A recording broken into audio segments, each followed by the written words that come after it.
मित्रांनो, SY help Marathi चॅनलमध्ये स्वागत आहे. मित्रांनो, राज्यात पावसाचा मुक्काम वाढलेला आहे. आता हवामान पहा. महाराष्ट्रात वर्षावानं पुन्हा एकदा जोरदार हजेरी लावली आहे. आज सकाळपासून राज्याच्या अनेक भागामध्ये पाऊस वाढला लागला आहे असून विशेषतः मराठवाडा आणि विदर्भ विभागामध्ये सरी कोसळत आहे. छत्तीसगडच्या जवळच क्षेत्रात निर्माण झालेल्या कमी दाबाच्या प्रणालीमुळे राज्यभरात पावसासाठी अनुकूल परिस्थिती तयार झालेली आहे. हवामान तज्ज्ञ पंजाबराव डंक यांनी आधीच दिलेला अंदाज आता प्रत्यक्षात येताना दिसत आहे. त्यांच्या मते गणेश चतुर्थीपासून सुरू होऊन विसर्जनापर्यंत म्हणजे सप्टेंबरच्या पहिल्या आठवड्यापर्यंत राज्यात सतत वर्षावाचे चक्र चालू राहील. या काळात शेतकऱ्यांना विशेष काळजी घेणं आवश्यक आहे. हवामानशास्त्रीय परिस्थितीचे विश्लेषण. सध्याची हवामान परिस्थिती पाहता छत्तीसगड राज्यातील आणि त्यांच्या आसपासच्या प्रदेशात एक शक्तिशाली निम्न दाब प्रणाली सक्रिय झाली आहे. या प्रणालींना मान्सूनच्या मुख्य अक्षाचा पाठिंबा मिळत आहे, जी राजस्थानपासून सुरू होऊन मध्य प्रदेशामागे या कमी दाबाच्या केंद्रापर्यंत पसरलेली आहे. या दोन हवामानशास्त्रीय घटकांच्या एकत्रित क्रियेमुळे राज्यात ओलावायुक्त हवेचा प्रवाह वाढला आहे. विशेषतः मराठवाडा आणि विदर्भ प्रांतावर वायुप्रवाहाचे संगम क्षेत्र स्थापन झालेले आहे, ज्यामुळे तीव्र पर्जन्यवृष्टी होत आहे. या भौगोलिक स्थितीमुळे आगामी काही दिवसात या भागामध्ये सातत्याने वर्षाव होत राहील. आजच्या दिवशी घडलेल्या घडामोडी पहा. आज सकाळच्या वेळेपासून मराठवाड्यातील प्रमुख जिल्ह्यांमध्ये पावसाने जोरदार धमाका केला आहे.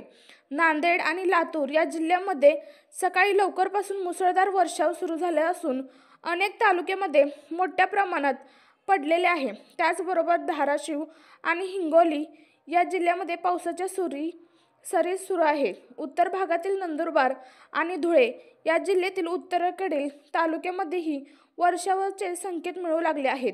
तसेच कोकण किनारपट्टीवरील सिंधुदुर्ग जिल्हा आणि गोव्यामध्येही ढगांचे साम्राज्य हे पसरलेले आहे, ज्यामुळे ते काही तासातच तिथेही पाऊस पडण्याची शक्यता आहे.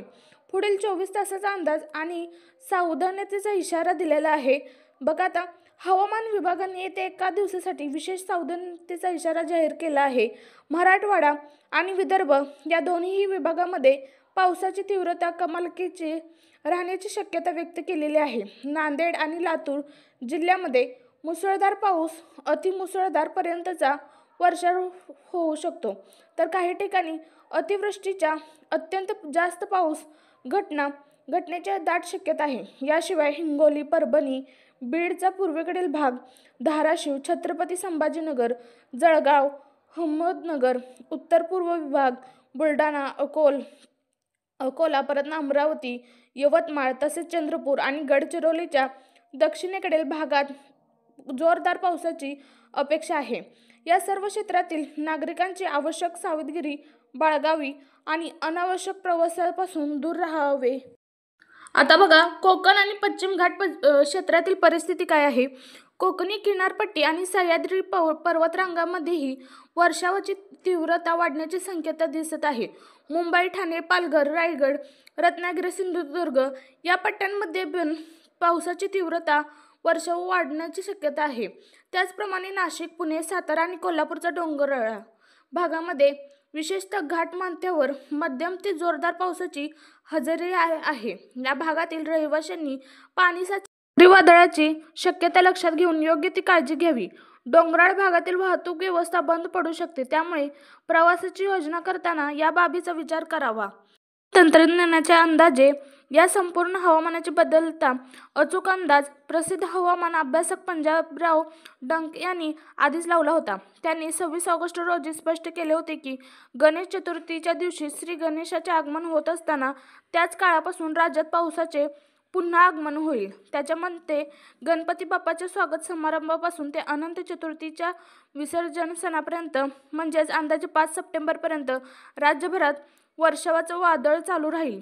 त्याचा हा वैज्ञानिक अंदाज होता तंतोतंत सत्य घटना ठरताना दिसत आहे. त्यांनी विशेषतः पूर्व विदर्भ, पश्चिम विदर्भ आणि मराठवाडा या प्रांतामध्ये दैनंदिन आधारावर विविध ठिकाणी पर्जन्यवृष्टी होत राहील असे सूचित केले होते. या अंदाजे अचूकता पाहता पुढील काही दिवसातही त्यांच्या इतर भविष्यवाणी खऱ्या ठरण्याची शक्यता आहे. महत्त्वपूर्ण सूचना आणि मार्गदर्शन. कृषी क्षेत्रातील लोकांसाठी हा काळ अत्यंत महत्त्वाचा आहे. हवामान तज्ज्ञ पंजाबराव डंग यांनी शेतकरी बांधवांना 26 आणि 27 ऑगस्ट हे 2 दिवस शेतीविषयक सर्व कामे पूर्ण करण्याचा सल्ला दिला होता. त्यांच्या मते विशेषतः फवारणी, खत वापर आणि इतर महत्त्वाची शेतीची कामे या 2 दिवसांमध्ये पूर्ण करून घेणे आवश्यक होतं, कारण त्यानंतर सातत्याने 8 ते 10 दिवस वर्षावरचे चक्र चालू राहणार होते. आता हा अंदाज खरं ठरत असल्याने ज्या भागामध्ये अजूनही पावसाला सुरुवात झालेली नाही तेथील शेतकरी बांधवांनी तातडीने आपली बाकी कामे पूर्ण करून घ्यावी. पिकांच्या संरक्षणासाठी योग्य ते उपाय योजावेत आणि अतिवृष्टीमुळे होणाऱ्या नुकसानीपासून बचाव करावा. पाणी व्यवस्था योग्य ठिकाणी ठेवावी, जेणेकरून शेतात पाणी साचून राहणार नाही. मित्रांनो, अशा शेतीविषयक व हवामानाविषयक व्हिडिओ पाहण्यासाठी आमच्या SY हेल्थ मराठी चॅनलला सबस्क्राईब करा, लाईक करा, बेल आयकॉनला क्लिक करा, जेणेकरून असेच नवनवीन व्हिडिओ तुमच्यापर्यंत पोहोचतील. धन्यवाद.